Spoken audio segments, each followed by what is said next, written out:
충격적인 일이 벌어졌습니다. 세계 최강의 미국이 이제는 한국 전략을 베껴쓰기 시작한 것입니다. 위기 대응 매뉴얼, 시민행동 매뉴얼, 민관군 통합체계까지. 그들은 지금 한국을 분석하고 모방하고 따라하고 있습니다. 미국은 조용히 질문을 던졌습니다. 왜 한국은 지휘 없이도 이렇게 정확하게 움직일 수 있지? 어떻게 훈련보다 빠르게 본능처럼 반응하는 거지? 이 의문을 풀기 위해 한 전직 미 해군 정보장교가 직접 한국을 찾아왔습니다. 그리고 그는 단 한마디를 남겼습니다. 이런 나라가 대체 왜 세계 최강이 아닌 겁니까? 저는 알렉스 하워드, 48세의 전직 미 해군 정보장교입니다. 해군에서 수많은 작전 보고서를 작성하며 세계 유수의 분쟁 지역을 누볐지만 제 안에는 늘 진짜 나는 무엇을 위해 싸우고 연구하는가? 라는 질문이 맴돌았어요. 합리적 분석가로서의 자부심은 컸습니다. 냉골 같은 사무실에 앉아 습득한 데이터를 쏟아부으면 누구보다 날카로운 결론을 내놓을 자신이 있었으니까요. 하지만 문득 거울 속 제 눈을 바라보면 차가운 논리가 제 삶을 채워주지 못한다는 사실이 분명해졌습니다. 정규 연구원으로 자리 잡은 뒤에도 저는 늘 해외 컨퍼런스와 비밀 회의에서 한국 이야기에 귀를 기울였습니다. 한반도는 미, 중 패권 경쟁의 핵심이다. 한국은 고정된 항공모함과 같다. 이런 수식어가 유독 눈에 밟혔어요. 어떻게 한반도가 그토록 중요하다는 거지? 제가 스스로에게 물었지만 만족스러운 답은 없었어요. 비행기 안, 창문 너머로 새벽 별빛이 어른거릴 때면 제대로 된 실전 경험보다도 제대로 된 감동 경험이 절실하다는 사실을 뼈저리게 느꼈죠. 매번 보고서를 마무리하며 제출 버튼을 눌러도 리포트의 말미가 아닌 제 가슴 깊숙한 곳이 텅 빈 기분이었어요. 그때까지만 해도 저는 일상을 마치 검은 방에 갇힌 듯 매일 똑같이 살아왔습니다. 아침 6시에 일어나 조깅, 8시에 보고서 작성 시작, 점심엔 샌드위치, 오후엔 회의 인터뷰, 저녁엔 데이터 정리. 그런데 무언가 부족했죠. 나는 진짜 무엇을 지키고 또 무엇을 느끼기 위해 이 길을 걸어온 걸까? 이 질문이 사무실 벽을 타고 저를 괴롭히던 찰나 한 통의 이메일이 날아들었어요. 한국국방연구원 한반도 전략적 가치 초청 세미나. 세미나 초청 메일을 확인한 저는 곧장 비행기 티켓을 끊었어요. 한국 땅에 발 디디면 이 공허함을 메꿀 결정적 무언가를 찾을 수 있을 거라고 기대했죠. 세미나는 서울 강남의 고층 빌딩 콘퍼런스룸에서 열렸습니다. 초청 연사로는 한국국방연구원 책임연구원이자 동북아 전략 전문가인 박수진 박사님이 계셨어요. 한반도는 미중 패권 경쟁의 최전선입니다. 단순한 지형이 아니라 자유를 수호하기 위한 전략적 요충지예요. 박 박사님의 첫마디가 울림을 던졌죠. 저는 펜을 단단히 움켜쥐고 메모를 시작했어요. 하지만 여전히 회의가 가시지 않았습니다. 강연이 끝난 뒤 질문을 던졌죠. 한국이 왜 그토록 중요합니까? 통계 수치로는 이해되지만 실전 감각이 부족해요. 박 박사님은 미소를 지으며 답했어요. 데이터는 진실의 일부예요. 하지만 진짜 힘은 국가 의지와 국민의 단결에 있습니다. 세미나가 끝난 후 박 박사님이 제게 건넨 한 장의 팸플릿이 있었습니다. 여기 DMZ 투어 프로그램이 있어요. 실제 관측소와 최전방 기지를 방문하게 됩니다.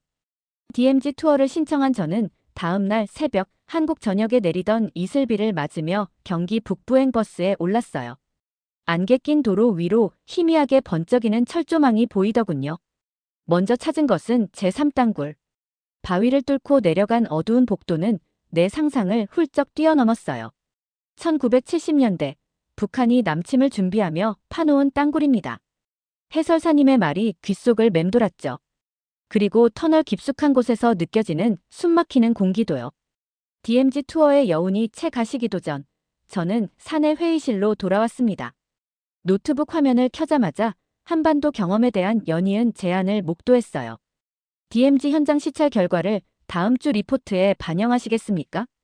기계음처럼 반복되는 알림과 회의 요청 이메일이 쌓여갔지만 정작 제 머릿속은 복잡 그 자체였죠. 저는 여전히 한국을 온전하게 받아들이지 못했습니다. 전략적 요충지라지만 실제로는 미중 게임판의 작은 말에 불과한 것 아닌가. 회의실 벽에 걸린 세계 지도 위에서 한국은 여전히 점 하나에 지나지 않았어요. 다음 날 아침, 연구소 동료들과 토론을 가졌습니다. 한국은 과연 미중 대립의 중추인가요? 동료 중 한 명은 반문했죠. 전략적 요충지라고들 합니다만 실제 현장 체험이 없으면 쉽게 납득하기 어렵죠. 그 말에 저는 고개를 끄덕였어요. 이건 그냥 이념과 데이터의 결합 아닌가. 현장 투어였지만 터널과 철조망 너머로 보이는 풍경을 국가 의지로 포장하는 건 상투적이라는 생각이 들었어요. 어느새 제 이메일함엔 한미연합훈련 참관, 한국군민협력 프로그램, 전략 세미나 패널 초청 등 끝도 없이 초청장이 쌓였죠. 진짜 필요 이상의 호기심 아닌가. 저는 스스로를 다그치며 모든 초청을 깔끔하게 거절했어요. 죄송하지만 이번에는 참여하기 어려울 것 같습니다. 이메일엔 말투를 최대한 포멀하게 썼습니다. 그러나 속마음은 싸늘했어요. 내 시간을 뺏지 마. 분석가로서 동떨어진 이벤트야. 그리고 스스로를 설득했어요. DMZ 투어 한 번으로 충분해. 그 외 참가 프로그램은 반복되는 행사일 뿐. 데이터 중심의 보고서가 진짜로 설득력 있지. 회의실에서 대형 스크린에 중무장 차량 위주의 전력 배치를 바라보며 제 회의로는 더욱 단단해졌어요. 한국은 첨단 전력만 내세우는 전시장 의상 같다. 실질적 영향력은 의문이야. 다음 날 오전, 국방연구원 회의실로 향했습니다. 박 박사님, 저번 세미나 이후로 궁금증이 풀리지 않아 직접 찾아뵈었습니다. 제가 조심스럽게 말하자 박수진 박사님은 환한 미소를 지으며 한 구석의 문을 가리켰어요. 이쪽으로 오세요. 조금 특별한 자리를 마련했답니다. 문을 열고 들어간 곳은 이름 그대로 전략통합센터였습니다. 벽면 전체를 가득 채운 전광판 위로 전선이 실시간으로 표시되고 레이더, 위성, 정보 위성까지 엮인 다중 센서가 현재 상황을 24시간 모니터링 중이었어요. 직접 보시면 알게 될 거예요. 박 박사님의 말에 저는 모니터 속 복잡한 그래픽을 유심히 살펴봤습니다. 마치 오케스트라 지휘자가 모든 악기를 통제하듯 한미연합전력이 하나로 융합되어 흐르고 있었죠. 처음엔 그저 기술 시연이라고만 여겼어요. 레이더 데이터가 어쩌고 위성 정보가 저쩌고 그래픽의 화려함에도 불구하고 제 뇌리는 여전히 차갑게 분석만 하려 했죠. 그런데 그때 센터장인 김지훈 대령이 저에게 다가왔어요. 알렉스 씨, 대공 레이더가 북한 방향에서 비정상적인 신호를 포착했습니다. 실제로 대응 절차를 한번 보시겠습니까? 순간 머뭇거렸지만 호기심이 발목을 잡았어요. 직접 보고 싶습니다. 김 대령이 버튼을 누르자 화면 왼쪽 구석에 붉은 점이 하나 찍혔습니다. 이곳입니다. 곧 5분 내에 무인 정찰기가 출격해서 식별 과정을 진행하죠. 실시간으로 무인 정찰기가 이륙하는 영상이 작은 모니터에 뜨자 숨막힐 듯한 긴장감이 전해졌습니다.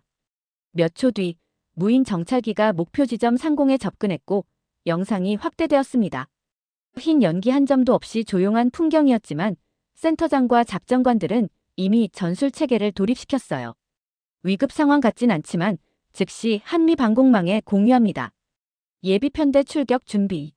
제가 IT 전문가는 아니지만 그 순간만큼은 국가 안보의 유기적 협업 시연을 육안으로 목격했다는 사실이 충격으로 다가왔죠.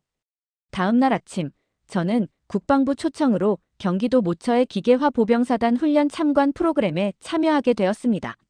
정확히 말하면 한미연합 야외기동훈련의 외국 군사 전문가 참관단 자격이었어요. 실전 투입은 아니었지만 그 누구보다 가까운 거리에서 한국군의 훈련 과정을 볼 수 있는 기회였죠. 훈련은 이미 시작되고 있었습니다. 먼 거리에서 보이는 장갑차의 움직임, 산지 기슭을 가르는 병력의 기동, 그리고 정해진 지점에서 펼쳐지는 모의교전. 모든 장면이 정제된 무용처럼 매끄러웠습니다. 저는 전술 통제 차량 옆 임시 설치된 이동형 관측소에서 실시간 브리핑을 받으며 장면 하나하나를 기록했습니다. 한참 훈련이 진행되던 중 작전 통제관이 조용히 말했습니다. 지금 저기 보이시는 게 K2 전차분대고요. 이쪽은 드론으로 실시간 감시하고 있습니다. 여긴 전장에 투입되진 않았지만 후방 작전 통제의 핵심이라고 보시면 됩니다. 당시 저와 함께 있었던 프랑스 출신 군사 컨설턴트가 고개를 갸웃하며 속삭였습니다. 이 정도의 통제력과 유기성은 나토 훈련에서도 보기 어려워. 당시엔 한국군의 움직임이 마치 알고리즘처럼 느껴졌어요. 병력의 기동과 장비의 전환, 후방 통신과 전방 교전이 초 단위로 맞물려 돌아가고 있었으니까요. 그런데도 현장에선 단 한 차례의 통신 오류나 혼란이 없었어요. 오히려 미국 내 훈련장보다 더 정돈되어 있고 정확했죠. 제가 특히 주목했던 건 지휘관과 병사 간의 짧은 무선 교신이었어요. 한국어라 내용을 전부 알아들을 순 없었지만 짧고 단호한 어휘, 반복 없는 명령 구조가 귀에 딱 박혔습니다. 실전처럼 움직이되 실전 이상의 정밀도가 유지되고 있었어요. 이거 진짜 연습 맞아? 제 입에서 저절로 그런 말이 나왔죠. 훈련 종료 후 간단한 브리핑 세션이 이어졌습니다. 중령 계급의 참모가 이런 말을 했어요. 우린 사람으로 준비합니다. 무기보다 먼저 움직여야 할 건 결국 사람입니다. 한국군은 단순한 병기가 아니라 유기적으로 움직이는 시스템 전체를 사람 중심으로 운영하고 있었던 겁니다. 저는 그날 노트에 이렇게 적었습니다. 병사보다 더 빠른 명령, 장비보다 더 정확한 판단, 그리고 무엇보다도 시스템보다 먼저 움직이는 사람. 이것이 한국군의 힘이다. 집으로 돌아오는 차 안에서 저는 머릿속이 복잡해졌습니다. 지금껏 제가 믿었던 서방의 기준, 시스템 중심의 작전 모델이 무너지고 있었어요. 한국은 그보다 한 발 앞서 있었습니다. 사람이 살아있는 준비된 나라. 전쟁을 막는 가장 근본적인 억제력이란 바로 이런 것 아닐까요? 그날 이후 저는 쉬지 않고 한국군과 관련된 보고서를 분석하기 시작했습니다. 그런데 이상했습니다. 통계와 데이터만 봐서는 이 나라의 억제력이나 대응 속도가 설명되지 않았어요. 탁월한 시스템, 예측 가능한 훈련 루틴, 최신 장비 도입. 전부 훌륭하죠. 하지만 그 이상의 뭔가가 있었습니다. 며칠 뒤 한국 국방부 외신 담당관이 흥미로운 제안을 해왔습니다. 예비군 훈련을 직접 참관해 보시겠습니까? 예비군이라니. 저는 잠시 당황했습니다. 미국엔 퇴역 군인 조직은 있어도 전역 후 다시 훈련받는 문화는 거의 없으니까요. 설마 진짜 군사훈련을 한다는 건 아니겠지? 의심 반, 호기심 반으로 따라간 곳은 경기도의 한 지역 예비군 훈련장. 일반적인 사격훈련소가 아니라 실제 작전 상황을 가정한 통합훈련장이었습니다. 아침 8시 군복을 입은 남성들이 도착하고 있었습니다. 그리고 곧바로 훈련이 시작됐죠. 처음엔 모의전투 시뮬레이션부터 이뤄졌습니다. 도심 방어 훈련, 적 침투 대응, 응급 상황 전파 등 다양한 상황에 대응하는 훈련이었어요. 그런데 놀라운 건 모두 각자 알아서 움직인다는 점이었습니다. 누가 지시하지 않았는데도 제 위치로 뛰고 필요한 걸 챙기고 순서를 유지했어요. 이건 지시 따위로 훈련된 움직임이 아니라 일종의 기억에 가까웠습니다. 관계자의 설명이 이어졌습니다. 한국 예비군은 유사시 민방위, 통신, 후방 보급, 심지어 도심 기초 인프라 복구까지 함께 훈련합니다. 국민 전체가 유사시 동원 가능한 전력이라는 개념이죠. 국민 전체가 전력이라니. 문득 3일 전 전략통합센터에서 들었던 말이 떠올랐습니다. 우리에겐 명령보다 빠른 동원이 존재합니다. 그걸 우리는 국민성이라고 부릅니다. 그날 훈련을 마친 후 한 남성과 대화를 나누게 되었습니다. 그는 자영업자였고 코로나 기간엔 배달일도 병행했다고 했어요. 그런데도 1년에 한 번 이 훈련을 받으러 나온다는 겁니다. 누군가 해야 하잖아요. 이건 내 몫이니까요. 누군가 시켜서가 아니라 이건 내 몫이라고 말하는 사람. 그리고 그런 사람이 수백만 명. 며칠 후 저는 군 관계자의 안내로 한국 합참 산하사이버방어센터의 웹인 브리핑을 받게 되었습니다. 평범한 연구동 같았던 그곳의 출입은 군사시설 못지않게 삼엄했고 건물 안은 예상보다 훨씬 조용했습니다. 그날 회의실에서는 실제로 있었던 사이버 공격 사례 몇 가지가 익명으로 공유됐습니다. 북한 해킹 조직 라자루스, 중국계 그룹 APT-41, 러시아계 킬렛의 침투 시도, 그리고 2024년 말 부산항 물류망에서 발생한 단기 마비 사태까지. 한국은 국가 전체가 디지털화된 만큼 공격받을 수 있는 면도 넓습니다. 대신 대응 체계도 민관군이 다 연결되어 있죠. 전력망, 교통망, 물류체계까지 실시간 시뮬레이션 중입니다. 미국조차 이렇게까지 실시간 데이터로 작전하는 민관군 통합체계는 없습니다.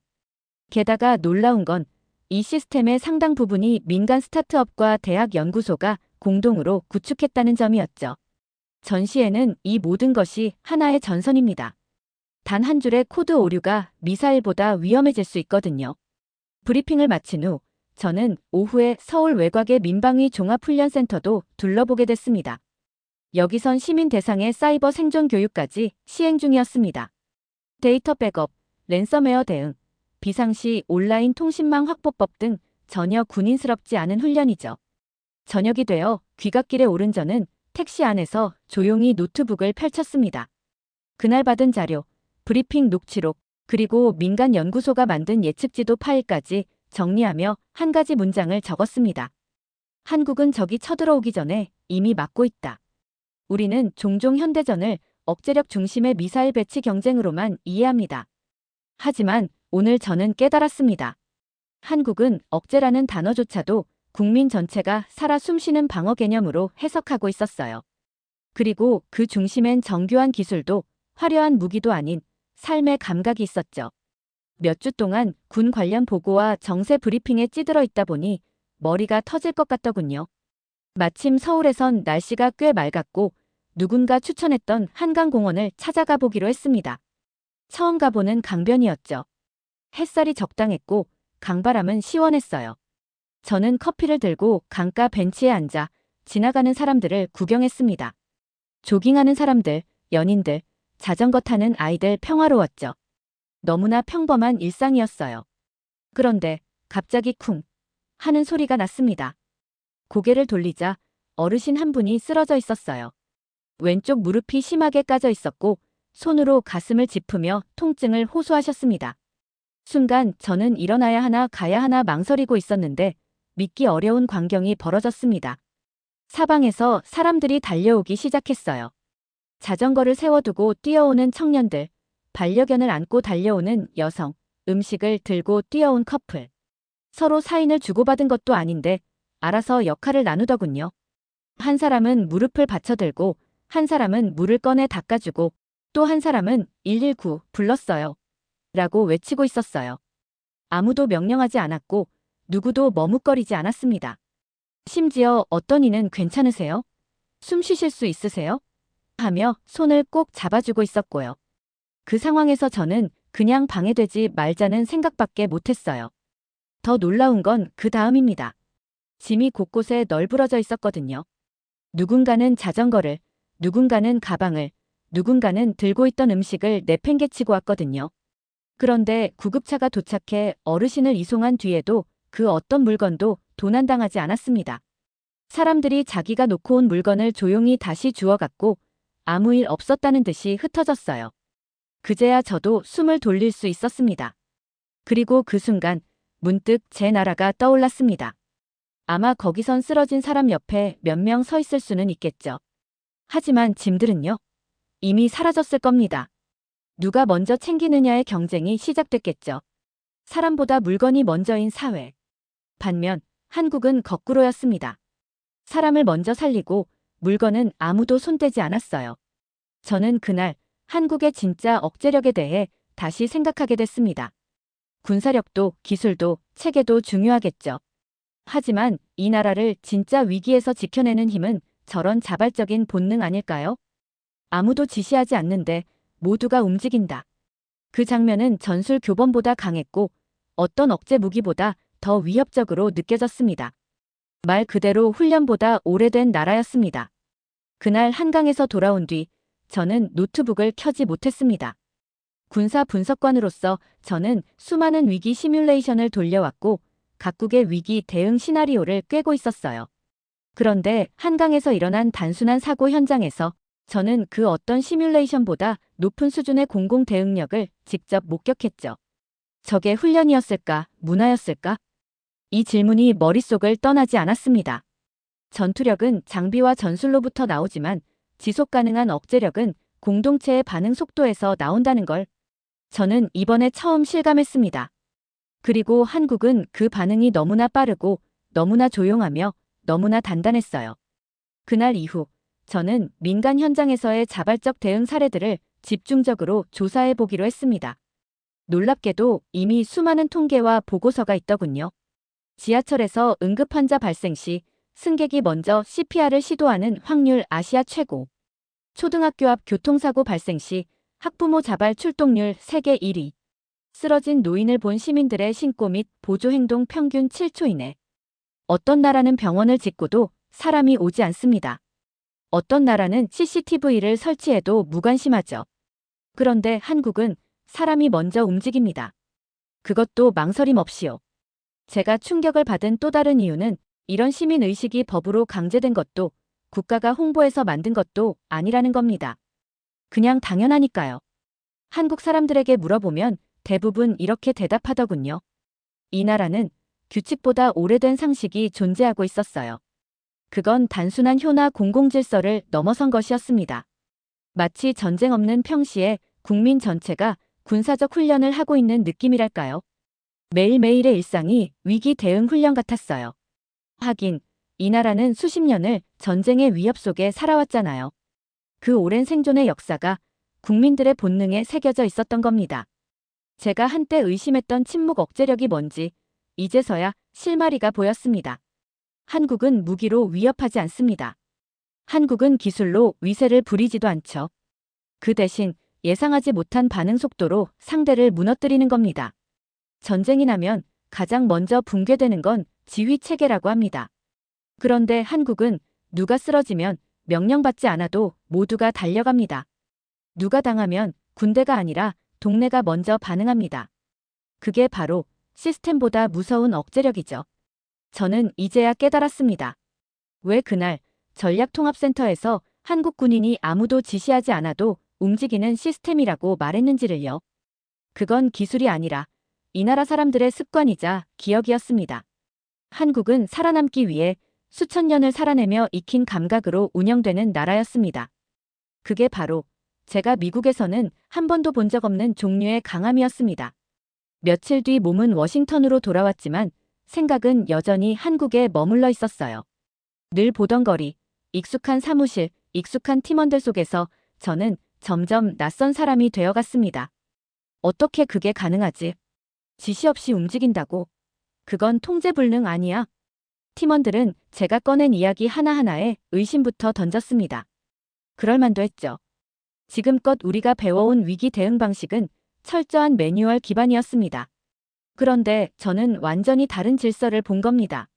사람 중심의 본능 기반의 그러나 한치의 혼란도 없는 위기 대응을 말이죠. 그날 미 국방부 내부 브리핑에서 저는 손을 들었습니다. 한국은 훈련된 국가가 아니라 생존한 공동체입니다. 그리고 지금 우리가 참고해야 할 건 무기 체계가 아니라 바로 그 생존 방식입니다.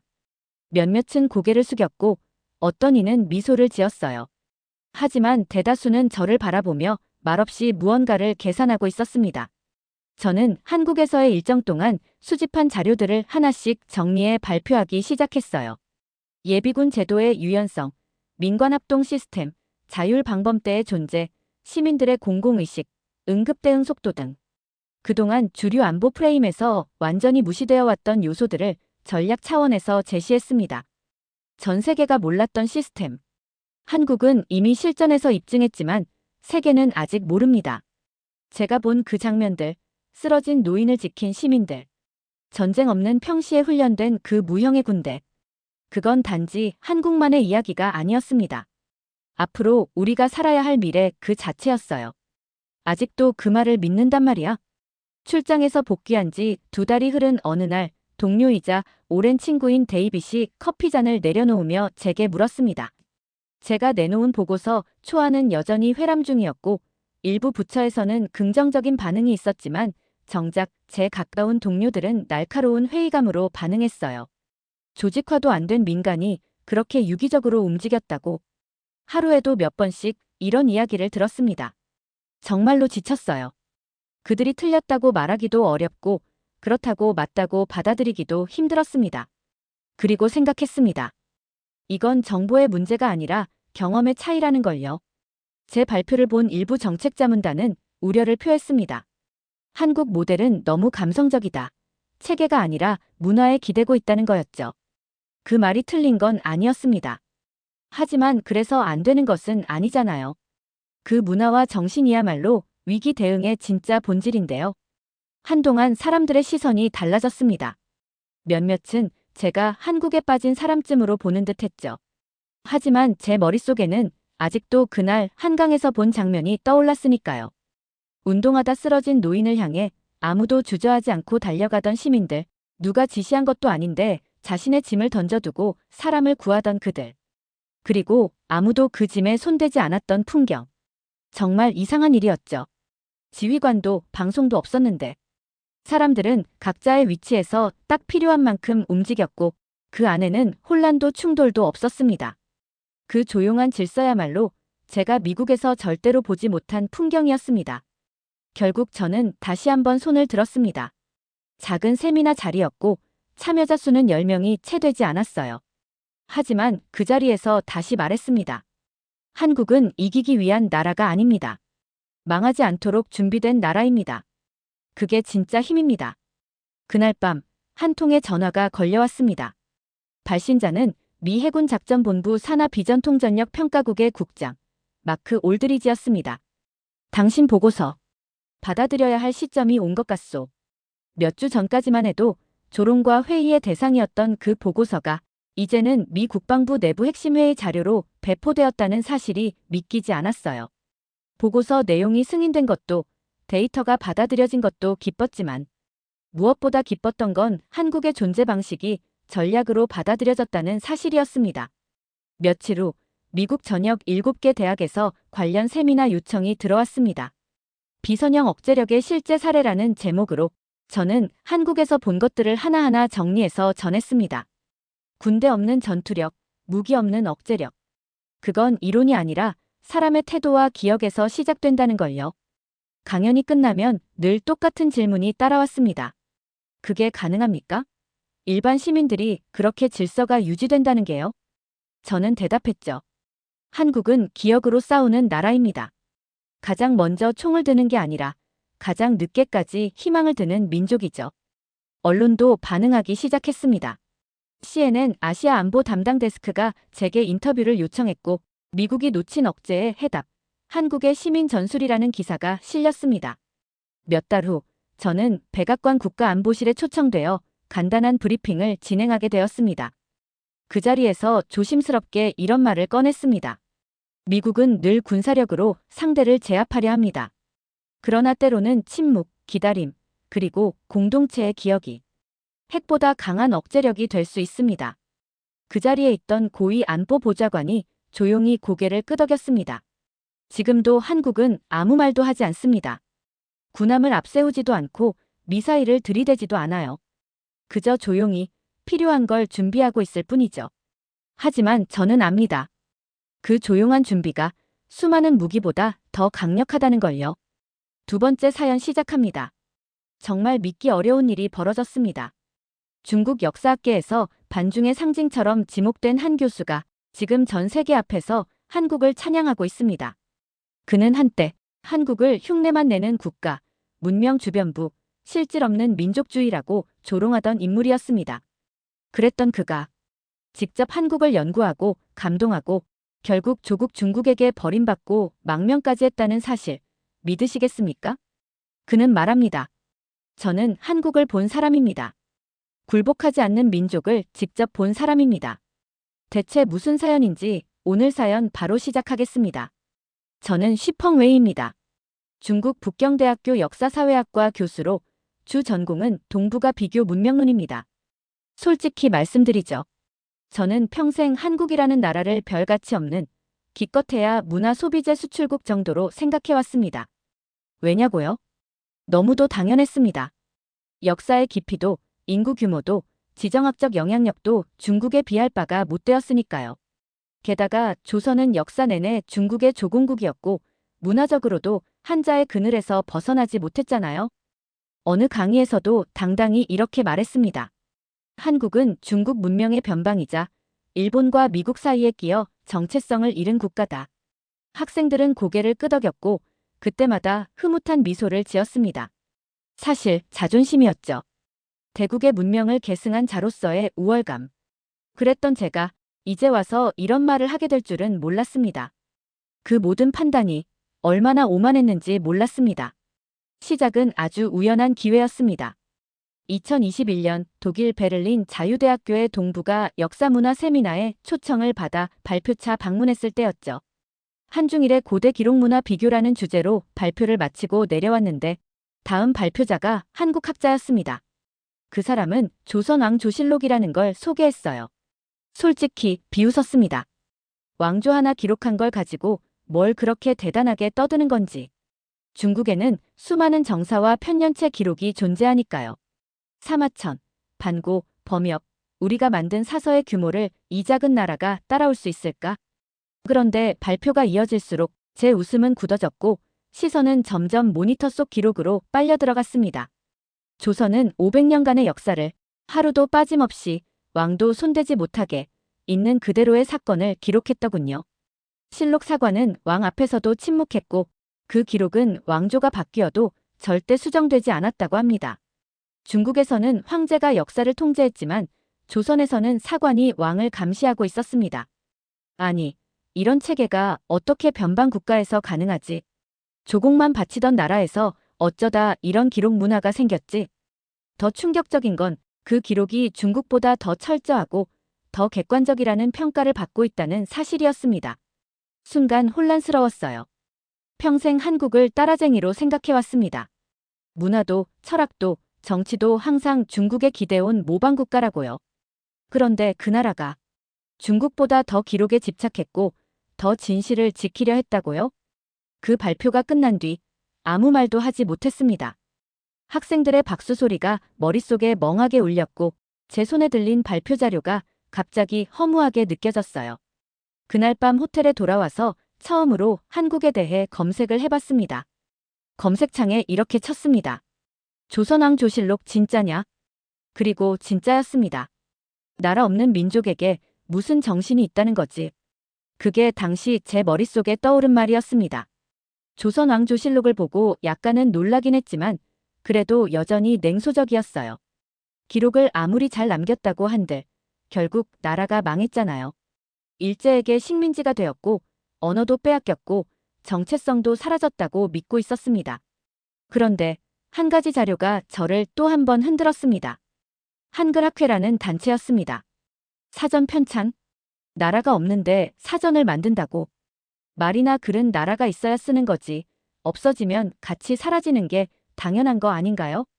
하지만 그 비웃음은 원고를 직접 보고 나서 멈췄습니다. 서울 모처에 보관된 복사본이었습니다. 1930년대 일제강점기. 그 안엔 조선어 단어 하나하나가 빽빽하게 적혀 있었습니다. 고무신, 벼, 손, 의리, 가족. 그 단어 하나하나에 피가 묻어 있었어요. 실제로 피가 묻어 있었다는 뜻이 아닙니다. 목숨 걸고 적은 글자들이라는 말입니다. 이 사전을 만들던 이들 중 절반 이상은 체포당했고 고문을 받았고 끝내 숨졌습니다. 하지만 남은 이들이 원고를 넘겨받고 또 넘기고 결국 사전은 완성됐습니다. 말과 글을 만들다가 죽었다고요? 그리고 그 다음 사람이 또 이었었다고요? 순간 저는 문화대혁명 때 불타던 고서들과 공자상을 짓밟던 사진들이 머릿속을 스쳤습니다. 중국은 스스로 문자와 전통을 부숴버렸습니다. 혁명이라는 이름 아래 과거를 죄로 만들었고 수천 년 이어오던 사상을 손으로 찢어버렸어요. 하지만 한국은 달랐습니다. 남의 손에 의해 짓밟히던 시기에도 자기 말과 글을 품에 숨기고 그걸 지키겠다고 싸웠더군요. 처음엔 인정하고 싶지 않았습니다. 한국이 우리보다 더 나은 문화적 집념을 가졌다는 사실을요. 저는 북경대에서 문화의 중심은 베이징이었다고 강의해온 사람입니다. 한자 문명의 적자라고 자부해온 저였습니다. 그런데 그 자부심이 조선의 사전 한 권 앞에서 무너지고 있었습니다. 게다가 더 놀라운 건 그 사전을 만든 사람들 대부분이 평범한 지식인들이었다는 점이었어요. 정권을 쥔 자들도 아니고 부자도 아니고 단지 말과 글을 잃으면 자기 자신이 사라진다고 믿었던 사람들이었습니다. 그런 정신을 솔직히 중국에서 단 한 번도 본 적이 없습니다. 우리는 정치가 바뀌면 문화를 바꾸고 체제가 변하면 사상을 지우는데 익숙했습니다. 그게 당연하다고 여겼고요. 그런데 한국은 나라가 없어져도 말을 지우지 않았습니다. 총을 들지 않았지만 글로 싸웠고 결국 이겨냈습니다. 이걸 보며 처음으로 혼란을 느꼈어요. 제가 가르쳐온 모든 문명의 우열 기준이 잘못됐다는 생각이 들었거든요. 역사를 만든 건 힘이 아니라 정신이었고, 문화는 강제되는 것이 아니라 지켜내는 의지에서 태어난다는 것. 그 사실이 한 권의 사전에서 터져나오고 있었습니다. 그리고 다음 질문을 하게 됐죠. 이 민족은 말뿐만 아니라 나라가 무너졌을 때조차 저항했을까? 나라 없는 말은 헛소리고 왕 없는 나라는 혼란이다. 이 말은 제가 늘 강의에서 인용하던 표현이었습니다. 중국 5천년 역사 속에서 황제가 도망치면 백성은 침묵했습니다. 항복이 곧 생존이었고 저항은 멸문지화로 이어졌습니다. 그래서 조선도 똑같을 거라고 확신했어요. 임진왜란, 병자호란. 기록상 조선은 수도를 내주고 왕이 도망쳤다고 하더군요. 끝났겠네. 저항할 힘도 없었겠지. 그게 처음 떠올린 생각이었습니다. 하지만 그 예상은 불쾌할 정도로 깨져버렸습니다. 왕이 도망친 자리에 백성들이 칼을 들고 일어섰더군요. 곽재우라는 이름. 처음 들었습니다. 정문부. 생소했죠. 그런데 이들이 관직도 없고 군대도 없이 자기 마을 사람들을 모아 스스로 싸웠다고 하더군요. 게다가 그 무리들이 왜군을 실제로 막아냈다고요? 믿을 수 없었습니다. 중국에서 그런 일은 없었거든요. 왕이 무너지면 체제는 끝이고 백성은 고개 숙이는 게 생존이었습니다. 저항이란 건 황제의 명령을 받은 관군만이 할 수 있는 일이었죠. 그런데 조선은 도망가는 왕조를 대신해 백성이 전장을 만들었습니다. 처음엔 미화된 전설이겠거니 했어요. 하지만 조선 왕조실록에도 있었고 일본 기록에도 그 이름들이 분명히 등장하더군요. 심지어 그들의 저항으로 일본군의 진격 속도가 실제로 늦춰졌다는 보고서도 발견했습니다. 그때 처음 인정하게 됐어요. 이건 감성파리가 아니라 역사적 사실이구나. 그리고 더 충격적인 게 있었습니다. 그 싸움에 스님도 있었고 농민도 있었고 심지어 학생들도 있었습니다. 왕이 도망가고 관료가 부재한 상황에서 국가라는 틀을 민초들이 직접 만들고 지키고 있었던 겁니다. 국가란 무엇인가라는 질문 앞에서 그동안 제가 너무 편협했음을 절감했죠. 국가는 깃발과 궁궐이 아니라 지키겠다는 마음에서 시작된다는 사실. 그 순간 문득 조국의 과거가 떠올랐습니다. 청나라 말기, 북경이 함락되고 서태후가 도망쳤을 때 백성들은 침묵했습니다. 황제가 버린 땅을 지키려는 이는 없었죠. 우리는 체제를 따라갔고 그 체제가 무너지면 그냥 흘러갔습니다. 그런데 조선은 왕이 무너지자 백성이 왕이 되었고 나라가 점령당하자 마을이 전선이 되었습니다. 그 정신이 일제강점기에도 살아있었고 심지어 광복 후에도 분단과 전쟁 속에서도 이어졌다는 사실 말입니다. 한국인들은 국가가 사라져도 정신은 사라지지 않았고 수도가 무너져도 전쟁은 끝나지 않았습니다. 그날 밤 잠을 이루지 못했습니다. 왕이 도망치자 백성이 싸웠다. 그 말이 머릿속을 계속 맴돌았거든요. 이 민족은 무너져도 무너지지 않는 뭔가를 품고 있어. 그런데 그 뭔가가 도대체 뭘까? 본질을 알고 싶었습니다. 며칠 뒤 서울의 한 연구소에서 조선의 의식유산에 대한 강의를 들을 기회가 있었습니다. 그 자리에서 종묘제례악이라는 말을 처음 들었습니다. 조선 왕실의 제사음악이라더군요. 속으로 약간 비웃었어요. 조선이 뭘 제사까지 지낸다고 그래. 우리는 공자의 나라야. 예약의 종주국이잖아. 그런데 강의가 시작되고 그 영상이 나오자 제 표정이 완전히 굳어졌습니다. 그건 제사가 아니었습니다.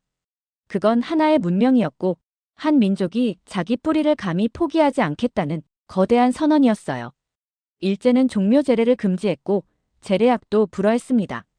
그러나 조선 사람들은 몰래 그 악보를 보관했고 암암리에 연습하며 맥을 이어갔더군요. 광복 후에는 이 의식을 복원했고 지금은 유네스코 세계 무형문화유산으로 등재되어 있습니다.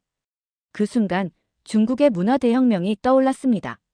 공자상이 넘어지고 사서삼경이 찢기고 수백 년 된 고서들이 광장에서 산처럼 쌓여 불탔습니다. 그걸 저도 박수치며 봤던 기억이 납니다. 미신을 깨부숴야 미래가 있다. 전통은 반동이다. 우리는 그렇게 외쳤고 정말 그렇게 믿었습니다. 하지만 우리는 자기 손으로 자기 혼을 태웠습니다. 그리고 그걸 막아야 할 지식인들이 오히려 선봉에 섰죠. 저도 그중 하나였습니다. 그게 부끄러웠습니다. 한국은 외세에 눌리고 총칼에 짓밟히면서도 자기 문화를 끝까지 감췄고 지켰고 다시 꺼내 세웠습니다. 조선왕조실록. 그건 빙산의 일각이었습니다. 훈민정음 해례본, 직지심체요절, 판소리, 한지, 탈춤, 씨름, 제례, 무형기술까지. 한국은 문화 전체를 민중의 기억으로 간직하고 있었어요. 중국은 거대한 왕조를 세우고도 그 역사를 계속 갈아엎었고 민중은 늘 지도자의 명령을 따라 정체성을 바꿨습니다. 한자가 간체자로 바뀔 때 사람들은 별 생각 없이 받아들였고 전통의식이 시끄럽다고 금지됐을 땐 모두가 침묵했습니다. 그런데 한국은 금지돼도 숨겼고 망해도 기록했고 잊혀질 것 같으면 복원했더군요. 그건 정부의 프로젝트가 아니었습니다. 백성의 손이 스스로 문화를 살리고 있었습니다. 이걸 마주하고 처음으로 중국인이라는 사실이 창피하게 느껴졌습니다. 그동안 우리는 한국을 따라쟁이라고 비웃어왔는데 알고 보니 한국은 본질을 지켜낸 유일한 민족이었고 우리는 본질을 자발적으로 버린 자들이었습니다. 이것이 제가 처음으로 우리는 졌다고 인정한 순간이었습니다. 그리고 저는 무너졌습니다. 스스로에게도 조국에도 그동안 쌓아왔던 자만심에도요. 그날 밤 조용히 혼자 생각습니다. 문화는 남이 지켜주는 게 아니었다. 지킬 각오가 있는 자만이 문화를 갖는다. 제가 알게 된 사실은 놀랍지만 입 다물면 그만이다라고 생각했습니다. 한국이 대단한 건 인정하겠다. 하지만 굳이 나서서 그걸 공개적으로 말할 이유는 없다고 생각했죠. 중국 학자가 한국을 칭찬하면 어떻게 되는지 너무도 잘 알고 있었거든요. 그런데 이상하게 마음이 편하지 않았습니다. 말을 하지 않아도 속에서 무언가가 부글부글 끓고 있었습니다. 종묘제례학을 복원하던 그 한국 노학자의 인터뷰가 떠올랐어요. 지키는 건 의무가 아닙니다. 존재의 이유입니다. 그 말이 계속 귀에 맴돌았습니다. 결국 펜을 들었습니다. 한국에 대한 저항문화 연구를 정리해 한 편의 논문으로 만들기 시작했죠. 제목은 기억의 민족 한국 문화의 저항과 보존. 처음 몇 페이지는 쉽게 써졌습니다. 하지만 중반부부터 손이 떨리기 시작했습니다. 중국은 문화 대혁명을 통해 스스로 과거를 불태웠고 한국은 외세 속에서 오히려 문화를 되살려냈다.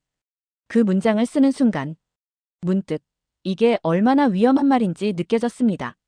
하지만 그럼에도 불구하고 멈추지 않았습니다. 한국은 잃어도 지켰는데 저는 가진 채로도 지킬 생각이 없었던 겁니다. 그리고 2022년 11월 독일 베를린에서 열린 동북아 역사문화 포럼에 참석하게 됐습니다. 그 자리에서 제 논문을 발표할 기회를 얻었죠. 마지막까지 고민했습니다. 이걸 정말 발표해도 될까? 그런데 무대 위에 올라선 순간 생각보다 말이 술술 나왔어요. 입이 아니라 가슴이 말하는 것 같았습니다. 한국은 세계에서 가장 강력한 기억의 공동체입니다. 그들은 총 대신 기록으로, 군대 대신 사전으로 외세 앞에서도 정신을 지켜냈습니다. 그 순간 행사장은 고요했고 청중들의 눈빛은 흔들리고 있었습니다. 영국인 학자는 제게 다가와 말했습니다.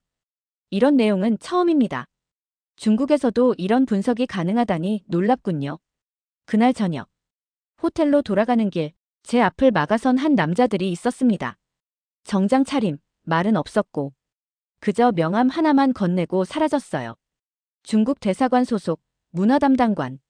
익숙한 공산당 계열 부서였죠. 그 순간 직감했습니다. 아, 돌아가면 끝이구나. 호텔 복도로 올라가는 동안 식은땀이 흘렀고 심장은 계속 두근거렸습니다. 그때 처음으로 공포라는 걸 느꼈습니다. 하지만 늦었습니다.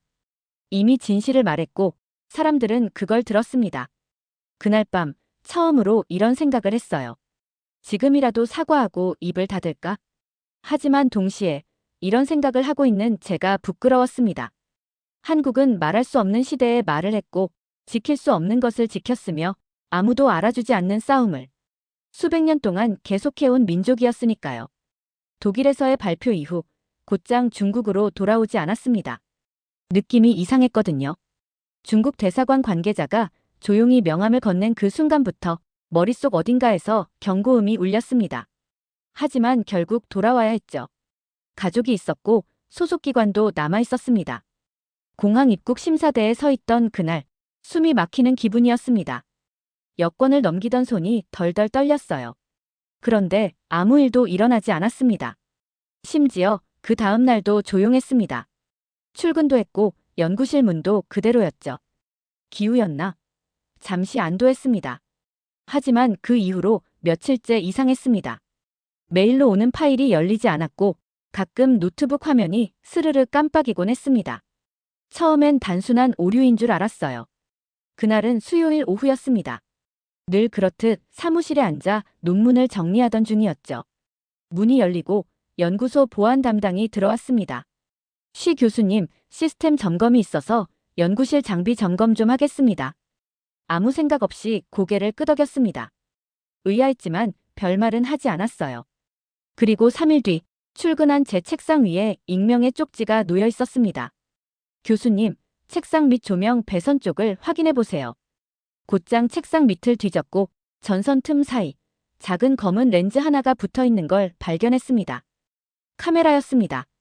회사에서 장비 점검이라며 들어온 자가 제 책상 밑에 몰래 카메라를 설치한 것이었습니다. 그날 저녁 급하게 옛 동료 한 명에게 연락했습니다. 같은 북경대 동문이자 지금은 기술보안업체에 근무 중인 친구였죠. 넌 이미 리스트에 올라 있어. 그가 조용히 말했습니다. 몇 달 전부터 너의 활동이 로그되고 있어. 너 연구실 IP, 출입 기록, 프린트한 파일, 전부 말이야. 그리고 미안하지만 너 몰래 내부 회의에서도 감시 대상자로 회람됐어. 믿을 수 없었습니다. 늘 같은 밥을 먹고 같은 회의에서 웃으며 농담하던 동료들이 내가 잡혀갈 준비를 조용히 돕고 있었다는 사실. 넌 누구 편이야? 제가 묻자 그는 짧게 대답했습니다. 살아남고 싶은 편. 통화가 끊기고 나서 한참 동안 숨이 쉬어지지 않았습니다. 손에 땀이 맺혔고 가슴에선 심장이 아니라 쇠덩어리가 뛰는 느낌이었습니다. 누가 봐도 감시당하고 있었습니다. 그리고 그 감시는 이미 연구실 안을 넘어 제 일상, 제 숨소리, 제 눈빛까지 따라오고 있었던 겁니다. 그날 이후 전 매일 밤 방 안에서 핸드폰을 멀리 치우고 전원을 완전히 차단한 노트북만 켜두었습니다.